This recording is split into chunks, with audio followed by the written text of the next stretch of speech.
ప్రతి ఒక్క పౌరుడికి లా ఆఫ్ ద ల్యాండ్ అనేది తెలిసి ఉండాలండి. అంటే దేశంలో ఉన్నటువంటి చట్టాల గురించి తెలిసి ఉండాలి.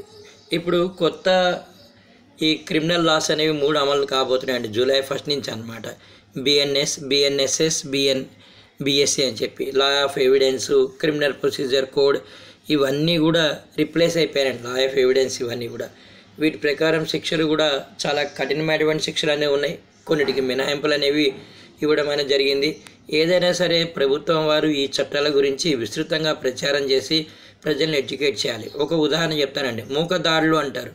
ఏదైనా ఇతరులపైన దాడి చేయడానికి ఒక గుంపు వెళ్ళారనుకోండి, గుంపులో ఉన్న ప్రతి ఒక్కరికి కూడా జీవిత ఖైదు విధించవచ్చు లేదా మరణశిక్ష కూడా విధించవచ్చు. అలాగే నెగ్లిజెన్స్తో డ్రైవ్ చేసి ఎవరైనా మరణానికి కారణమైనట్లయితే యావజ్జీవ కారాగార శిక్ష కానీ 10 ఇయర్స్ ఇంప్రిజన్మెంట్ వేయడానికి కూడా ఆస్కారం అనేది ఉందన్నమాట.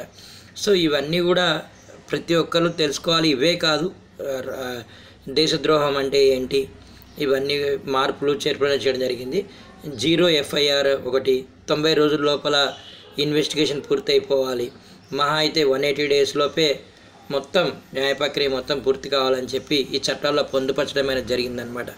ఎప్పుడో బ్రిటిష్ కాలం నుంచి ఉన్నటువంటి చట్టాలన్నీ కూడా మనం ఈ ట్రాన్స్ఫార్మేషన్ ఆఫ్ ఇండియా అని చెప్పి, ట్రాన్స్ఫార్మేటివ్ న్యూ క్రిమినల్ లా ఎరా అని చెప్పి ఈ 3 చట్టాలు చేయడం అనేది జరిగిందండి. Criminal procedure code, Indian penal code, law of evidence. దీని తర్వాత ఇంకొక విషయం అండి, మనం అందరం కూడా మొబైల్స్ ఎక్కువ యూజ్ చేస్తుంటాం కదా. ఈ జూలై 3 నుంచి లేదా జూలై నెలలో జియో అండ్ ఎయిర్టెల్ వాళ్ళు వాళ్ళ టారిఫ్స్ని పెంచారండి.